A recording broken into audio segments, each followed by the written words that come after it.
Entonces, continuando con el tema correspondiente a agua, el día de hoy tenemos que ver lo correspondiente al balance del agua.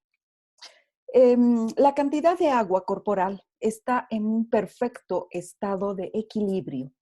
¿Entre qué? Entre los ingresos y las pérdidas. En caso de que se altere alguna de ellas, entonces obviamente vamos a tener algunos problemas para la salud. Con relación a los ingresos, ¿cuáles son los ingresos fisiológicos de agua? El único mecanismo fisiológico por el cual vamos a introducir agua a nuestro organismo es a través de la ingesta. Solamente a través de la ingesta de agua, nosotros vamos a reponer de manera fisiológica la cantidad de agua en nuestro organismo. Obviamente existen otras formas en las cuales podemos reponer en situaciones extremas, como por ejemplo la vía parenteral, a través de la infusión de soluciones parenterales, a través de la infusión de sueros específicamente. Pero esta no es una forma natural, no es una forma fisiológica de ingreso de agua a nuestro organismo. El agua que nosotros consumimos, que nosotros bebemos, se encuentra en tres formas. Puede estar como agua visible, que es justamente el agua que nosotros estamos viendo al consumir los alimentos, un vaso de té, un vaso de refresco, Coca-Cola. Entonces, efectivamente, nosotros estamos viendo el agua. También puede estar en forma de agua oculta, quiere decir a través de ciertos alimentos. Por ejemplo, el consumir una manzana, nosotros no estamos viendo el agua, pero sabemos que dentro de esta manzana hay agua. Lo mismo al consumir cualquier otro tipo de frutas, al consumir arroz, al consumir papa, un puré. Entonces, en estos alimentos tenemos agua, pero oculta. Y por último, tenemos la tercera fuente de agua, que es el agua de oxidación. Como vamos a ver en los siguientes capítulos, cualquier reacción química que se produce en nuestro organismo va a producir la liberación de moléculas de agua, sobre todo las reacciones químicas que son de síntesis. Entonces, estas, al unirse dos moléculas, van a provocar la liberación de agua. La respiración celular, la cadena respiratoria de la mitocondria, también produce la liberación de moléculas de agua. Y como ejemplo, cuando estemos viendo, por ejemplo, la cadena respiratoria de la mitocondria unida al ciclo de Krebs, vamos a ver que en los camellos, por ejemplo, esas sus dos jorobas no son de agua.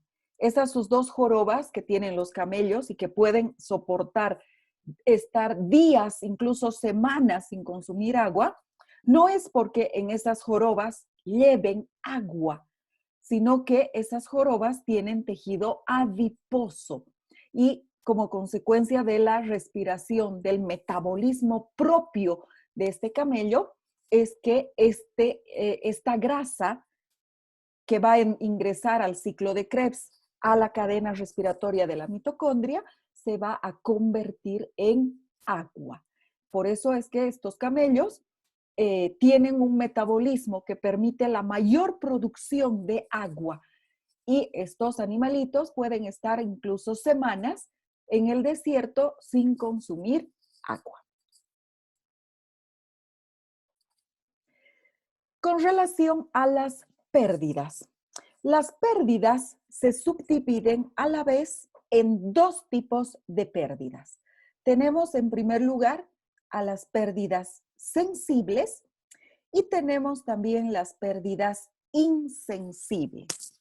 Las pérdidas sensibles, como su nombre indica, son pérdidas que nosotros nos damos cuenta y que principalmente estas pérdidas sensibles son las únicas que van a poder ser cuantificadas. Las pérdidas sensibles son las únicas cuantificables. Y dentro de las pérdidas sensibles tenemos a la pérdida renal. Nosotros podemos recolectar orina en un frasco durante 24 horas y sabemos perfectamente bien qué cantidad de agua se está perdiendo a través de los riñones. La cantidad fisiológica de agua es aproximadamente de 1.400 mililitros en 24 horas. Obviamente, esta cantidad de agua perdida a través del riñón depende mucho de la cantidad de agua ingerida. La cantidad de agua perdida a través del riñón está directamente relacionada con la cantidad de agua visible ingerida. Entonces, si nosotros consumimos 1,5 litros de agua, que es lo ideal, consumir 1,5 litros de agua en todo el día, entre sopas, refrescos, agua misma, café o té, entonces vamos a eliminar también vía renal esa misma cantidad de agua, aproximadamente 1.500 mililitros en 24 horas. Las otras pérdidas reciben el nombre de pérdidas insensibles. Y estas pérdidas insensibles son pérdidas no cuantificables. Las más importantes son las pérdidas pulmonares, aproximadamente medio litro de agua se elimina en 24 horas, humedeciendo el aire que respiramos. Es muy importante el humedecer el aire. Entonces vamos a perder medio litro de agua. ¿Cómo sabemos que efectivamente a través de la respiración estamos eliminando agua? Muy fácilmente. Ahora que hace frío, entonces nosotros podemos soplar a través de la boca y vamos a ver la eliminación de un pequeño humito blanco. Y si nosotros hacemos eso contra un vidrio, entonces efectivamente vamos a ver que al poco tiempo comienzan a caer gotas de agua. Entonces no es otra cosa que el agua en estado gaseoso.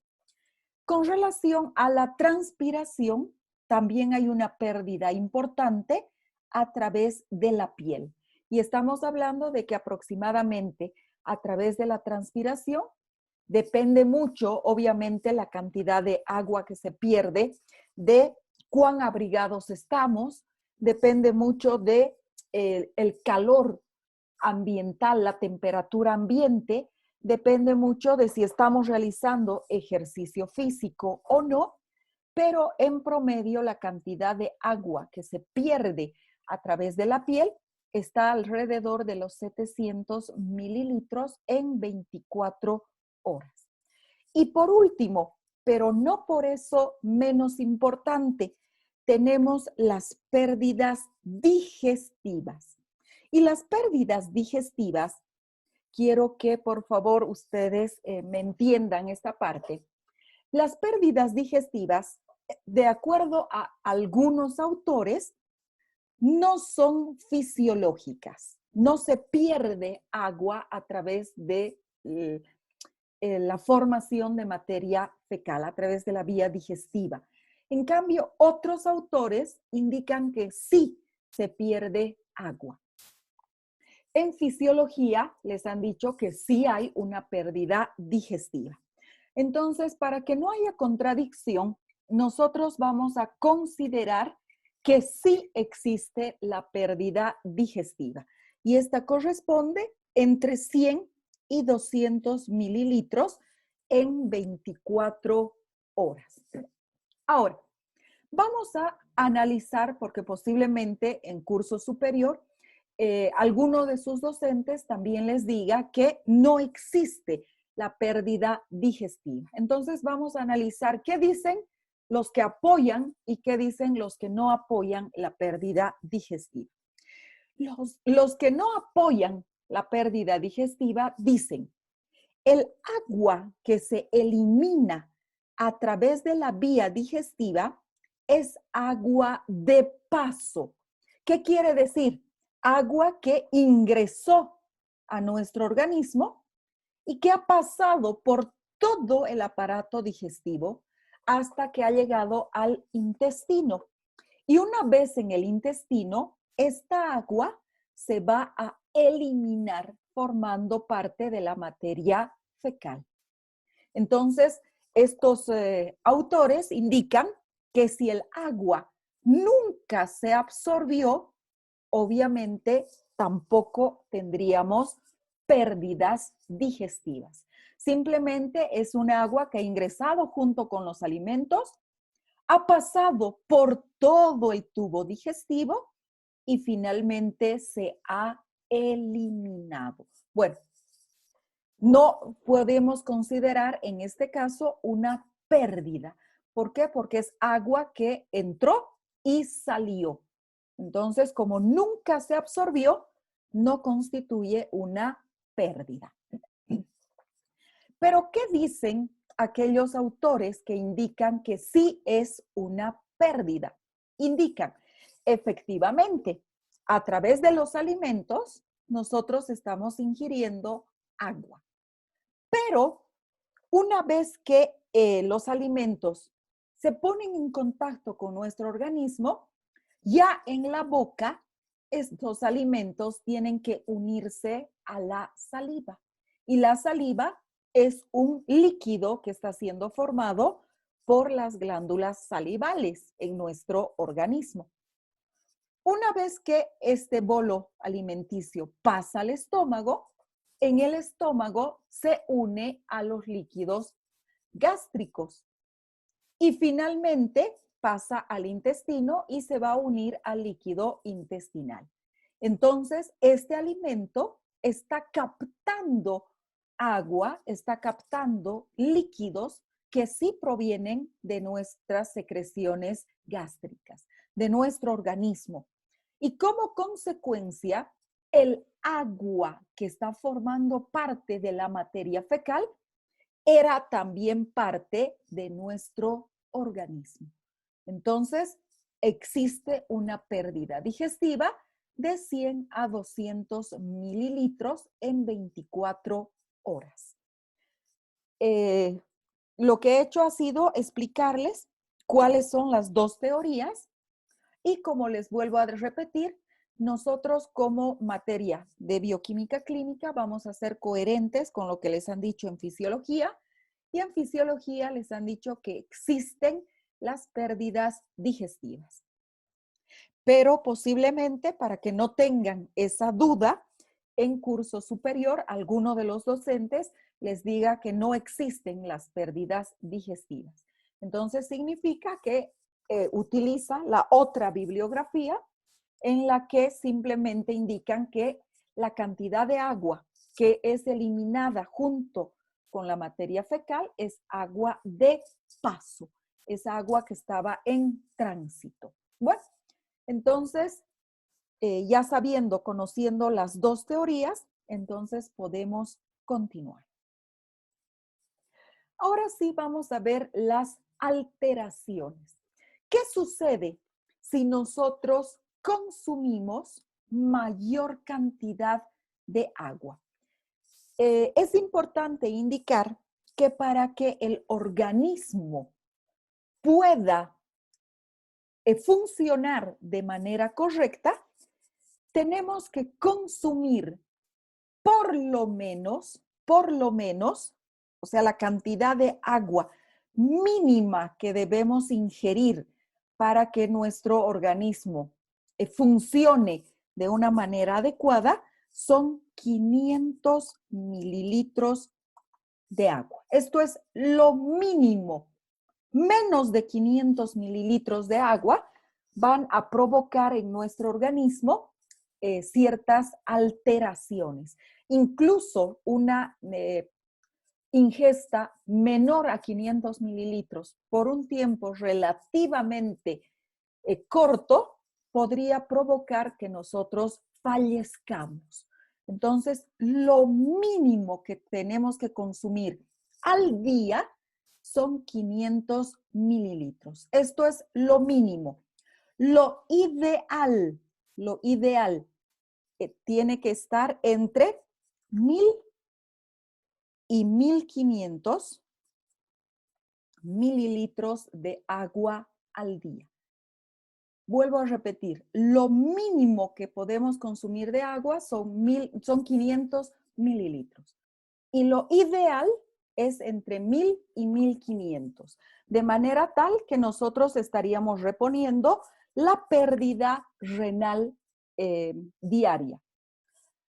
¿Qué sucede si nosotros consumimos más de 1500 mililitros de agua? Hay algunos pacientes o algunos médicos que indican que para que nuestro organismo funcione de manera correcta, debemos consumir incluso hasta 2 litros de agua diaria. Entonces, a veces nosotros cuando hace demasiado calor o cuando hemos tenido ejercicio físico intenso, pues obviamente consumimos mayor cantidad de agua. Esto se conoce con el nombre de sobrecarga hídrica. Cuando hay una sobrecarga hídrica, se producen ciertos mecanismos de dilución. Y estos mecanismos de dilución van a provocar que el riñón elimine todo el exceso de agua consumida. Entonces se va a producir también un aumento en la excreción renal de agua. Entonces no hay mayor problema si nosotros consumimos mayor cantidad de agua. ¿Por qué? Porque todo el exceso de agua va a ser eliminado a través del riñón. Ahora, ¿qué sucede si nosotros, por el contrario, más bien estamos en un estado de privación de agua? En el caso de privación del agua, se van a activar los otros mecanismos, que son los mecanismos de concentración de la orina. La orina va a ser concentrada. Y obviamente, como consecuencia de esta concentración del volumen urinario, va a haber una disminución en la excreción renal de agua. Es decir, que vamos a eliminar en 24 horas menos un volumen menor de agua.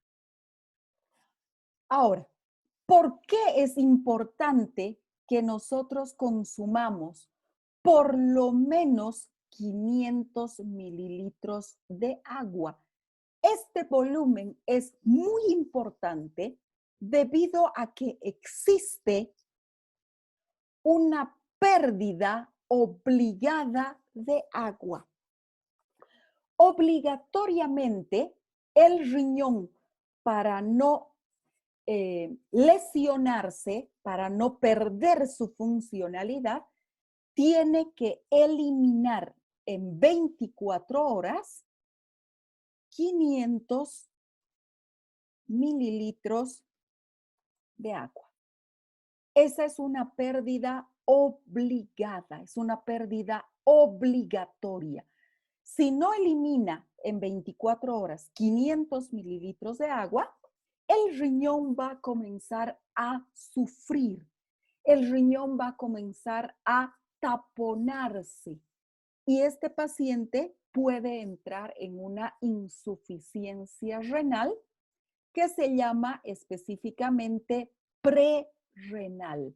Quiere decir que la sangre está tan espesa, que si nosotros consideramos al riñón con sus características más primitivas, simplemente como una coladera, entonces, ¿qué pasa cuando nosotros nos queremos hacer un jugo, qué sé yo, no lo sé, de papaya, pero no le ponemos mucha agua a la licuadora? Y el momento que nosotros queremos colar este jugo, entonces tenemos que utilizar una cuchara para poder hacer que este jugo espeso atraviese por una coladera. Pero ¿qué pasa si esa coladera es el riñón? Entonces no va a poder excretar los productos de desecho de nuestro organismo y se va a producir el taponamiento del riñón. Y el riñón se va a enfermar y va a entrar en una enfermedad que se llama insuficiencia renal aguda. Pero ¿por qué el riñón está sufriendo? Porque la sangre está muy espesa. Entonces, por eso se llama insuficiencia renal aguda prerrenal. El problema original no está en el riñón. El problema original está en la sangre antes de que ésta llegue al riñón. Está demasiado espesa y no puede ser filtrada. Entonces, por eso es que es necesario consumir una cantidad adecuada de agua. Si no lo hacemos, nuestro riñón va a comenzar a fallar.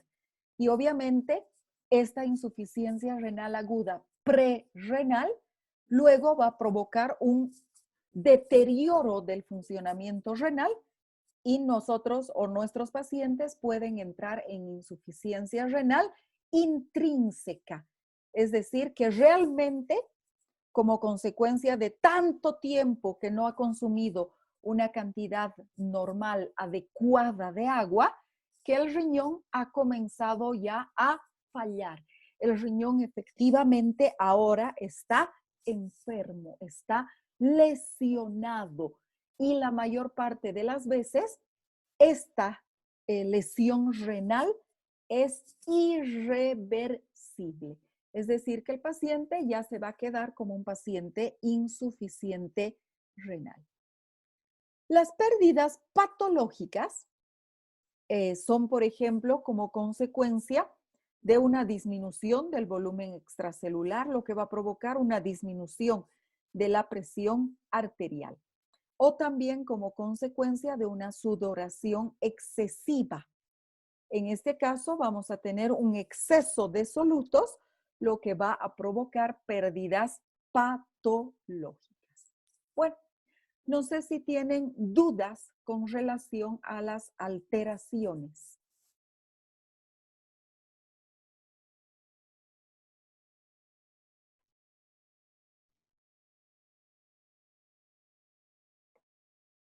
Bueno, si ninguno ha activado su micrófono, entonces supongo que está claro. Vamos a continuar entonces ahora con el equilibrio hidroelectrolítico. Cuando nosotros hablamos del equilibrio hidroelectrolítico, debemos tomar en cuenta 4 factores. Por un lado, el volumen de agua ingerida, el volumen de líquido, la osmolalidad, la concentración de iones individuales y finalmente el pH. Fisiológicamente, como les había dicho, en nuestro organismo o a nuestro organismo, entre los 3 tipos de ingresos de agua, como agua visible, agua oculta y agua de oxidación, van a ingresar aproximadamente 2.5 litros de agua fisiológicamente con todos los alimentos. Además, van a ingresar entre 6 y 15 gramos de cloruro de sodio. Este valor obviamente va a depender mucho de la cantidad de sal que nosotros le ponemos a los alimentos. Obviamente hay familias en las que algún miembro de la familia tiene algún problema cardíaco y los valores de cloruro de sodio ingeridos son menores. Entonces, esto es importante. ¿Por qué? Porque el sodio justamente va a ir a alterar el funcionamiento cardíaco. El sodio va a provocar una elevación de la presión arterial. Eso ustedes ya lo saben por fisiología. y este paciente puede tener complicaciones. Entonces, los pacientes hipertensos tienen que disminuir el consumo de cloruro de sodio. Fisiológicamente, nosotros consumimos entre 6 y 15 gramos de cloruro de sodio al día y cantidades mucho menores de potasio, hidrógenos, calcio, bicarbonato y fosfatos. Entonces, esta cantidad que nosotros consumimos de agua y de electrolitos deben estar equiparadas. Es decir, que los ingresos tienen que ser iguales a las pérdidas. ¿Por qué? Porque si nosotros no tenemos esta regulación que se llama control homeostático, entonces podemos nosotros ingresar en trastornos, en problemas de tipo metabólico. Entonces es importante siempre que el ingreso sea igual a la pérdida. Directamente relacionado con esto, tenemos un proceso que recibe el nombre de ósmosis. ¿Y qué es la ósmosis? La ósmosis es el paso del agua a través de una membrana semipermeable. Esa es la ósmosis. Entonces, si nosotros tenemos un recipiente con una membrana semipermeable es la pared del vaso sanguíneo. Membrana semipermeable es la pared celular, la pared del vaso sanguíneo a nivel de capilares, por si acaso. Esas son membranas semipermeables.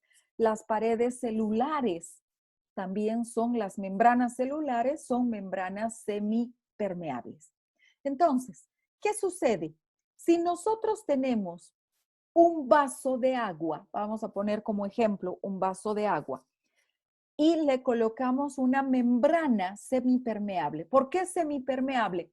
Porque solamente por estos poros va a poder pasar el agua. Esta membrana es impermeable a los solutos. Solamente pasa el agua. Entonces, les he subido a eCampus un video en el que explica claramente qué es la ósmosis. Yo les recomiendo que lo vean después de esta explicación. Entonces, ¿qué es lo que tenemos? Vamos a suponer que en este vasito nosotros le vamos a poner agua. Muy bien. Si tenemos solo agua, no hay ningún problema, porque las moléculas de agua van a pasar de un lado en igual cantidad que del otro. Entonces, no hay ningún problema. ¿Por qué? Porque estamos en equilibrio. Las moléculas pasan tanto de un lado como del otro. Si a esta agua nosotros le ponemos azúcar, un soluto, nosotros le ponemos sacarosa, pero a este lado yo le pongo, qué sé yo, 4 cucharas de azúcar, 4 cucharas de azúcar, y a este otro lado solamente le pongo 1 cuchara de azúcar. Entonces, obviamente, ya no está en equilibrio el sistema. Este lugar del vasito con agua está muy dulce, en cambio a este otro lado le falta azúcar. Vamos a suponer que no es agua pura, sino que es una taza de café. Obviamente, con 4 cucharillas de azúcar tenemos un café muy dulce. Y con 1 cucharilla de azúcar, pues el sabor del café va a ser demasiado intenso. Entonces, se va a producir lo que es la ósmosis. Y cuando nosotros estamos hablando de ósmosis, entonces vamos a ver que las moléculas de agua van a irse hacia el otro lado de la membrana. ¿Por qué? Porque tenemos que igualar tenemos que igualar el sabor a ambos lados de la membrana. Y si el soluto no puede pasar, la única forma en que nuestros cafés tengan el mismo sabor en el lado A y en el lado B es a través del paso del agua. Y el agua, ¿hasta cuándo va a atravesar esta membrana semipermeable? Hasta que la concentración a ambos lados de la membrana sea la misma. Es decir, hasta que el sabor de este café en el espacio A y en el espacio B sea exactamente el mismo. Exactamente el mismo. Entonces, vuelvo a repetir, ¿qué es la ósmosis?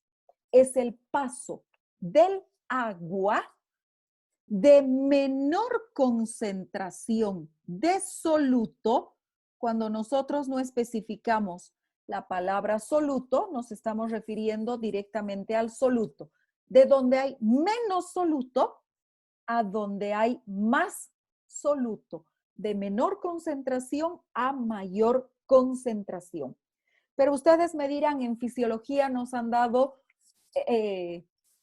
la definición al revés.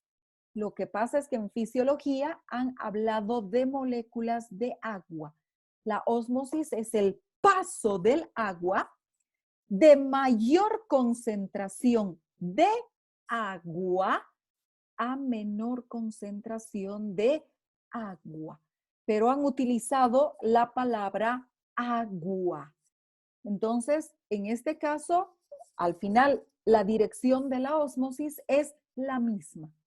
Si nosotros hablamos de soluto, es más fácil comprender. ¿Por qué? Porque ¿dónde hay menos soluto? Aquí, donde tenía una cucharilla. ¿Dónde hay más soluto? Aquí, donde tenía 4 cucharillas. Entonces, en ese sentido es que va el agua. De menor concentración a mayor concentración de soluto. No sé si está comprendido. Está bien, doctora. Muy bien. Sí, Bueno, doctora. entonces esta es la ósmosis. Y la ósmosis es muy importante debido a qué? A que cuando nosotros habíamos hablado del intercambio de agua, la presión osmótica, coloido-osmótica o oncótica, es justamente la que hace que el agua regrese por ósmosis. ¿Y cuál es el soluto importante para que se produzca ósmosis a nivel de los capilares sanguíneos? ¿Quién recuerda?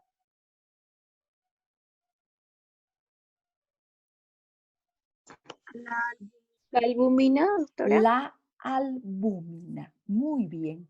Entonces, esta ósmosis depende de la albúmina, una proteína que se encuentra fisiológicamente en mayor cantidad en los vasos sanguíneos. Entonces, la albúmina es el soluto. Y como hay mayor cantidad de albúmina en los vasos sanguíneos, pues obviamente el agua regresa. El agua regresa. ¿Sí? No voy a entrar en mayor detalle, simplemente comentarles que cuando hay una lesión en el vaso, aumenta la permeabilidad de la membrana del vaso sanguíneo, la albúmina puede salirse. Entonces, esto podría provocar una serie de trastornos. Pero esta albúmina que ha salido del vaso va a ser captada por los vasos linfáticos y a través de la linfa regresa a circulación sanguínea. Pero eso simplemente es como comentario. Eso es materia de curso superior. Bueno, entonces ahí es la importancia de la ósmosis. ¿Y qué sucede si es que se altera la osmolalidad? Si se altera la osmolalidad, es decir, se altera la concentración de partículas en una solución, el agua va a atravesar libremente las membranas. ¿Y qué es lo que puede pasar? Un ejemplo muy común es justamente lo que pasa con los eritrocitos. En colegio se hacía esta práctica justamente para que nosotros podamos ver qué es lo que sucede como consecuencia de la ósmosis. Entonces teníamos en un tubito de ensayo una pequeña cantidad de sangre. Y a esta sangre le añadíamos solución fisiológica. ¿Sí?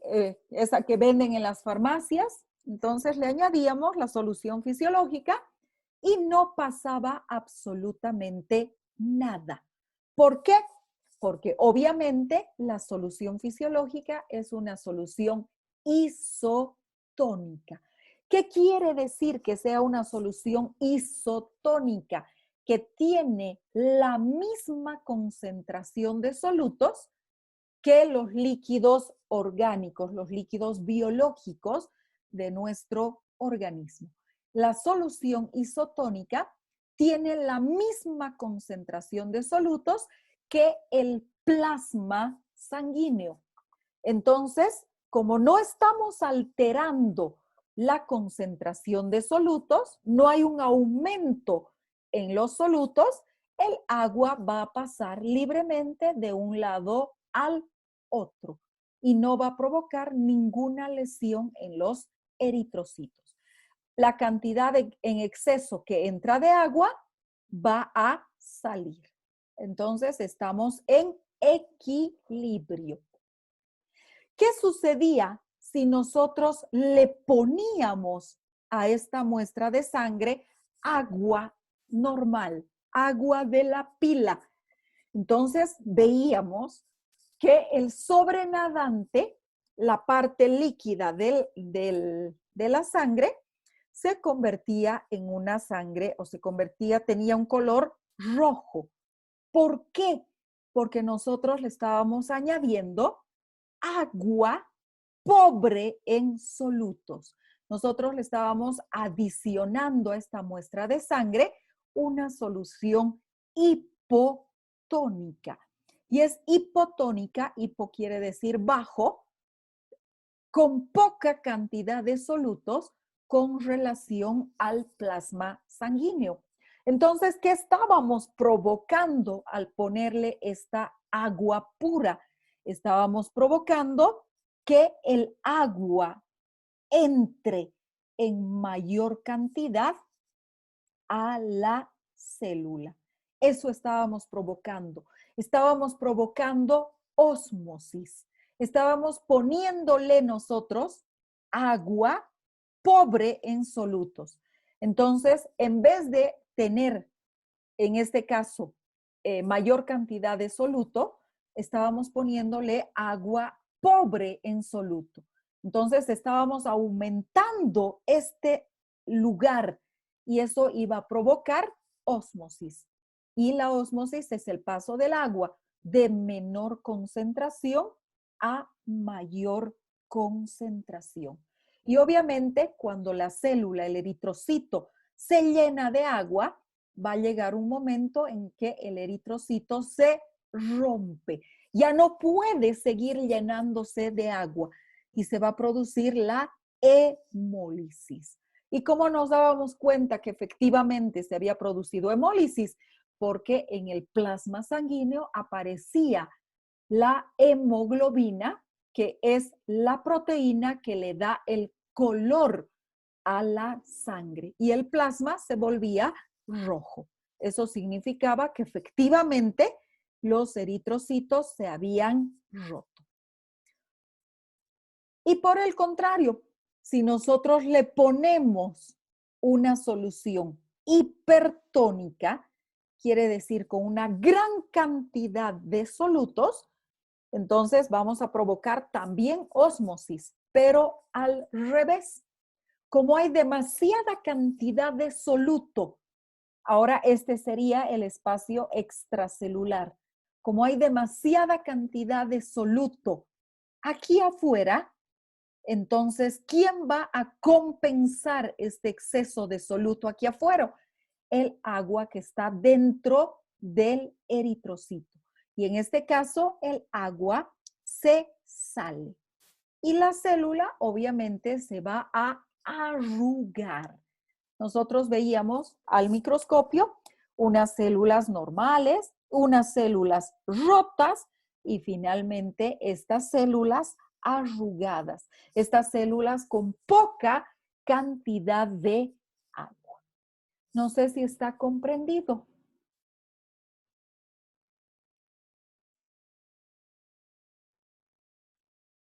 ¿Hay alguna duda?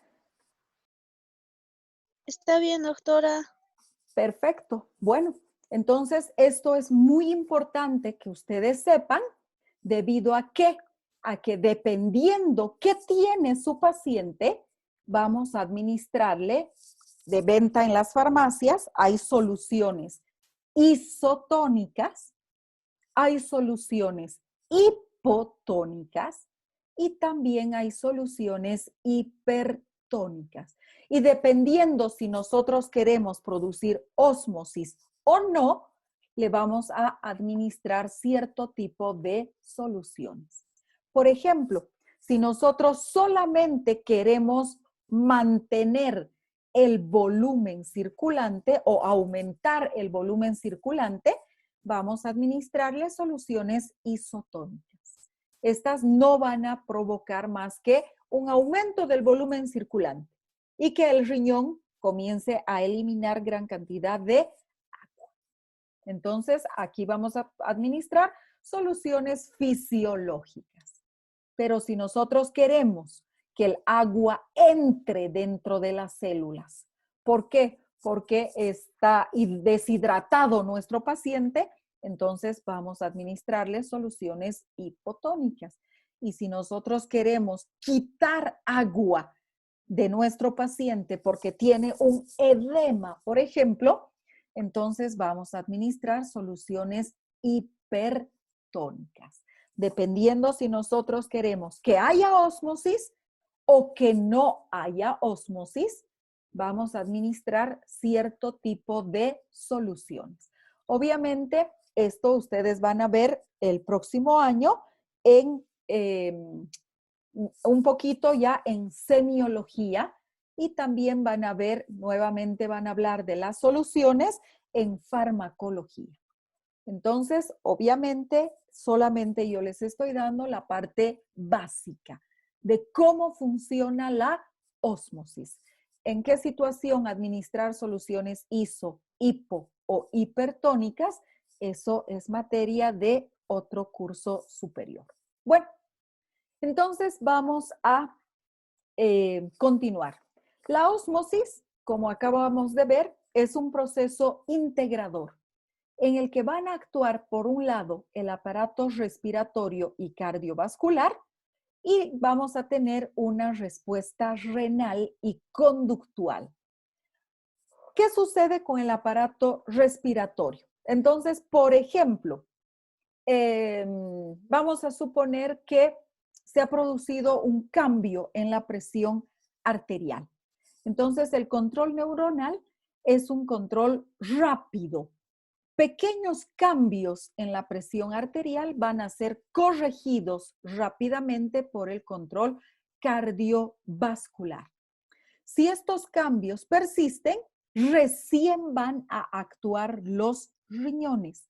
Recién se va a producir la respuesta renal, de manera tal que se va a mantener la homeostasis. La respuesta renal es una respuesta endocrina lenta.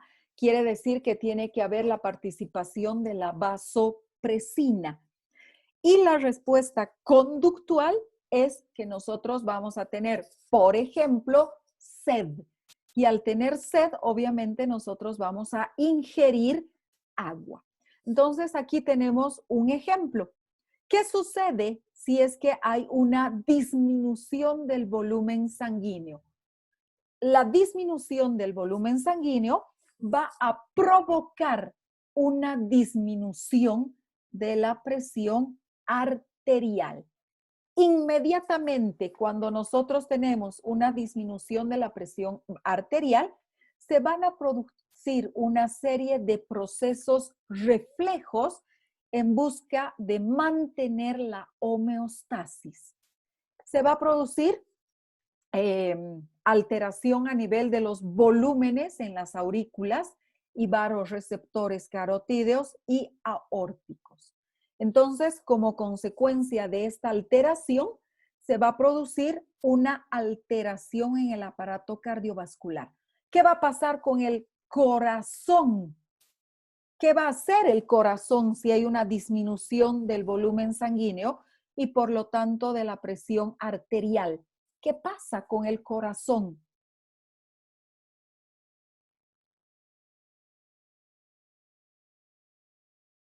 Chicos, esto es fisiología. Aumenta los latidos o la frecuencia cardíaca, doctora. Correcto. El corazón va a comenzar a latir más rápido, lo que significa que va a haber un aumento del volumen minuto y se va a producir vasoconstricción. Obviamente, como consecuencia de esta vasoconstricción, se va a producir también un aumento en la presión arterial, que es lo que nosotros queremos. ¿Qué pasa si es que no es suficiente esta vasoconstricción? Entonces va a comenzar a funcionar el riñón. ¿Y qué va a hacer el riñón? El riñón va a producir una mayor cantidad de vasopresina y como consecuencia de la liberación de la en exceso de la vasopresina, entonces se va a producir una disminución de la excreción renal. Va a aumentar la reabsorción de agua y el riñón va a conservar el agua. Y al conservarse el agua, pues obviamente vamos a tratar de aumentar el volumen sanguíneo. Y finalmente tenemos la conducta. Se va a producir la activación de un sistema, que lo vamos a ver cuando hablemos de proteínas, que recibe el nombre de sistema renina-angiotensina-aldosterona. Y esto va a provocar un aumento de la sed. Y obviamente, si aumenta la sed, difícilmente nosotros nos podemos resistir. Tenemos sed e inmediatamente buscamos agua. Y como consecuencia de la ingesta de agua, obviamente vamos a provocar un aumento del volumen circulatorio. Vamos a aumentar el volumen de líquido primero extracelular y obviamente por osmosis se va a restaurar el volumen de líquido intracelular. Todo este procedimiento se está produciendo en nuestro organismo con la intención de subir la presión arterial. Entonces, por eso es que cuando nosotros tenemos la presión baja, inmediatamente comenzamos con cierta sintomatología. Nos duele la cabeza, tenemos sed, estamos cansados. Todo esto es ¿por qué? Porque se está produciendo este tipo de respuestas homeostáticas. Y obviamente el momento que nosotros consumamos agua, vamos a ir normalizando la presión arterial y vamos a, ya no vamos a tener sed. Entonces es importante conocer estas respuestas de nuestro organismo. ¿Hay alguna duda?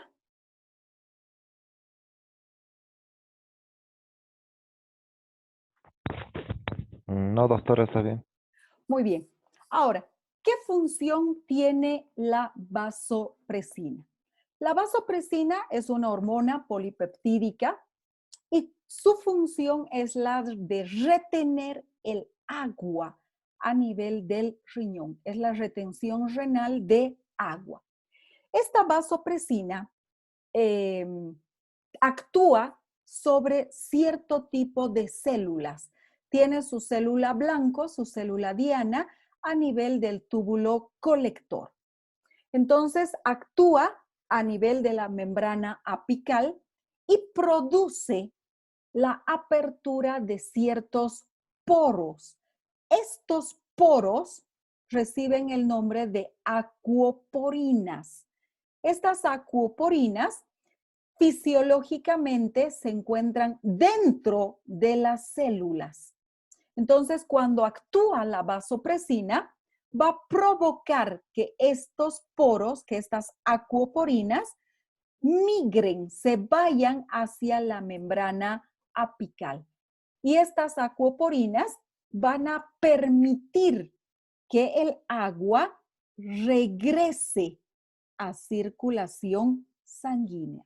Entonces, esta es la función que cumplen las acuoporinas. La célula se hace permeable al agua, el agua que debía ser eliminada juntamente con la orina, regresa a la circulación sanguínea. Entonces, como el agua está regresando a la circulación sanguínea, la orina se va a volver concentrada. Vamos a tener poca cantidad de orina, pero con todos los productos de desecho. Por eso es que la orina va a ser concentrada. La orina va a tener un olor más fuerte, la orina va a tener un color amarillo más intenso, lo que está demostrando que simplemente ha habido un aumento en la concentración de la orina que está siendo eliminada. Entonces, la función que cumple la vasopresina es activar a estas proteínas que reciben el nombre de acuoporinas. Y al activarse las acuoporinas, migran hacia la membrana celular y forman canales para el agua. El agua libremente va a regresar hacia la circulación sanguínea. La molécula de agua va a ser captada, va a pasar por estas acuoporinas y regresa a circulación sanguínea. La orina se concentra. Está comprendida la acción de la vasopresina y el funcionamiento de las acuoporinas. Sí, doctora. Muy bien. Y por último, pero no sé, aquí vamos a quedar. Estoy tardando un poquito porque obviamente son cosas importantes que ustedes tienen que saber. La parte química la vamos a pasar un poco más rápido, pero esta parte fisiológica es importante. Bueno, entonces aquí vamos a quedar. El día martes vamos a ver las alteraciones en el volumen hidroelectrolítico. Listo, chicos, tengan un excelente fin de semana y nos vemos el próximo día martes. Cuídense mucho, no se olviden de tener todas las medidas de bioseguridad. Si salen a la calle, no se olviden el barbijo, no se olviden el lavado de manos constante y sobre todo, evitar las aglomeraciones de personas.